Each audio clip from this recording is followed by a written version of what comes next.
Teman-teman yang sudah masuk tadi di termokimia, di sini kakak akan coba membawa materi termokimianya itu langsung ke beberapa poin pentingnya ya, yaitu tentang sistem dan lingkungan itu sepertinya kalian mudah memahaminya. Oke, nah di sini jadi termokimia itu yang pertama kali kakak akan bawa itu tentang si reaksi eksoterm dan endotermnya ya. Jadi di dalam reaksi termokimia ada reaksi eksoterm, kemudian ada reaksi endoterm. Kalau nanti videonya atau waktunya ya tidak mencukupi ya, mungkin akan kakak bagi gitu. Oke, dalam termokimia reaksi eksoterm itu maksudnya apakah gitu? Ya, exo artinya adalah exit ya, berarti ada yang keluar. Jadi di sini berbicara tentang yang namanya adanya energi yang dilepaskan ya, atau ada kalor yang dilepaskan gitu dia. Kalor yang dilepaskan oleh siapa? Kalor yang dilepaskan oleh yang namanya si sistem, oke. Kemana? Ke yang namanya ke lingkungan gitu. Jadi inilah yang dimaksud dengan yang namanya reaksi eksoterm. Biasanya nanti ciri-cirinya ya, ciri-cirinya pada umumnya untuk eksoterm ini yang pertama kita boleh tuliskan di sini, yaitu biasanya suhunya meningkat ya. Maksudnya ketika ada suatu reaksi melepaskan kalor, oke, maka panas di luar dari sistem atau lingkungannya meningkat. Jadi ciri-cirinya yang pertama kali adalah suhu meningkat gitu atau suhu naik. Nah, kemudian biasanya di sini ya, nanti kalau kita akan belajar tentang materi selanjutnya ada namanya entalpi atau perubahan entalpi, delta H-nya bersifat negatif gitu. Oke. Nah, kalau dia digambarkan melalui grafik ya, adik-adik semuanya atau teman-teman semuanya melalui sebuah grafik seperti ini.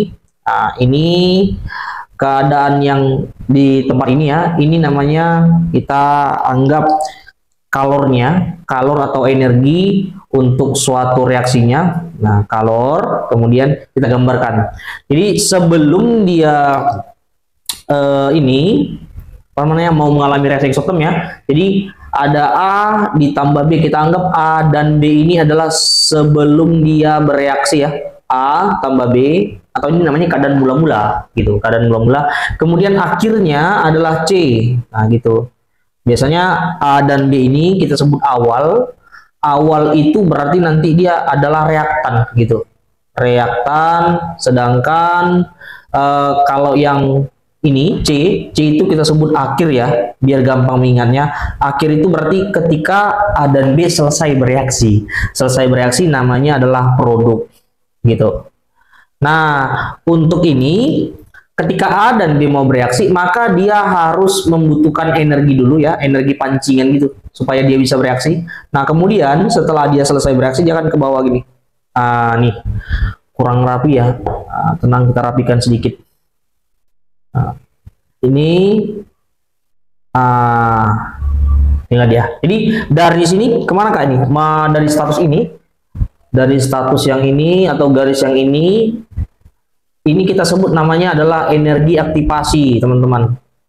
KEA, energi aktivasi. Sedangkan dari bawah ke atas ini, dari tengah-tengah ini ya, dari ini, ini namanya adalah delta H-nya atau kalornya. Jadi delta H-nya sama dengan negatif gitu. Artinya inilah dari sini kemari lah kalor yang dibuang itu. Ya sekian gitu, negatif. Jadi negatif itu artinya adalah kalor yang dilepaskannya. Kalor itu berarti Q, jadi min Q. Oke. Lawan dari eksoterm itu sendiri adalah endoterm.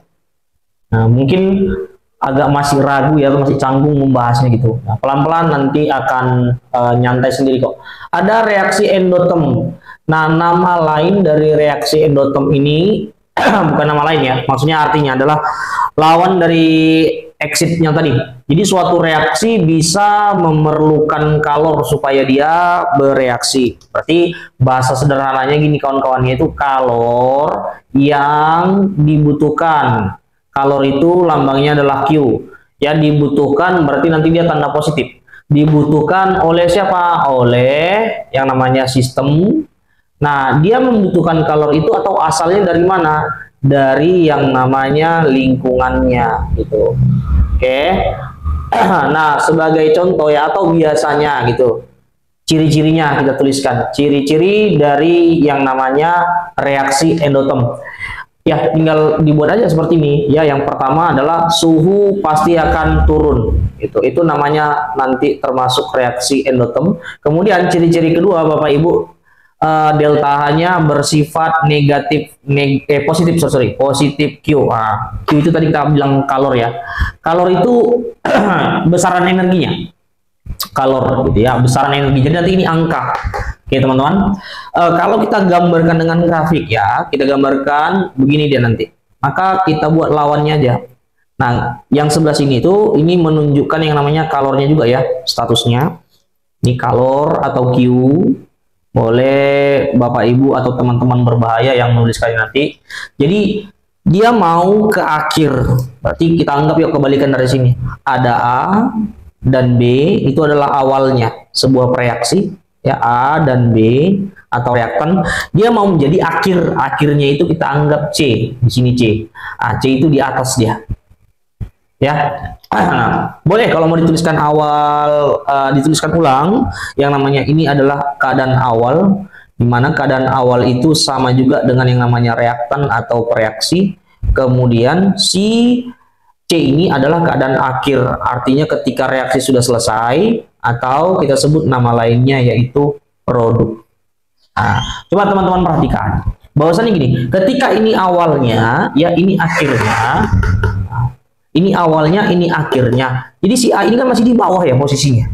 Nah, ketika mau dia menjadi akhir dari sebuah reaksi, berarti dia membutuhkan kalor. Jadi dia harus naik dulu nih. Naik dulu, naik ke puncak gunung. Nah, udah gini dia.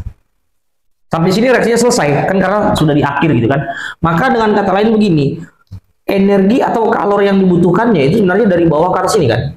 Dari atas atau dari bawah ke atas ini segini sebenarnya posisi perubahan kalor yang dia butuhkan. Berarti dengan kata lain ini adalah yang namanya energi aktivasi ya. Sorry tadi kalimatnya dari bawah ke atas ini namanya energi aktivasi. Tetapi ya perbaiki ralat posisi yang berubah energinya ini ya, dia hanya sebenarnya membutuhkan kalor dari sini kemari gitu. Ini posisi ini kemari. Jadi hanya ini sebenarnya kalor yang dia butuhkan. Ingat, kalau yang dibutuhkan berarti namanya adalah positif ya, delta H-nya. Jadi ini adalah sejumlah kalor yang dia butuhkan, berarti positif Q gitu. Hanya di sini saja. Oke, mohon teman-teman nanti perhatikan dengan baik-baik ya. Nah, kadang agak berlibat juga menjelaskan ini. Jadi coba kita hubungkan. Nah, hubungkannya gimana? Hubungkan ini namanya reaksinya ini cuma dibolak-balik aja nanti teman-teman. Gitu. Panjangnya ini energi aktivasi ini, oke, energi aktivasi di dalam endoterm itu sebenarnya akan sama dengan jumlah dari yang namanya energi aktivasi di eksoterm, oke, ditambah dengan delta H-nya, gitu. Jadi ada kesimpulan nanti teman-teman. Ini soalnya kadang aja keluar dia.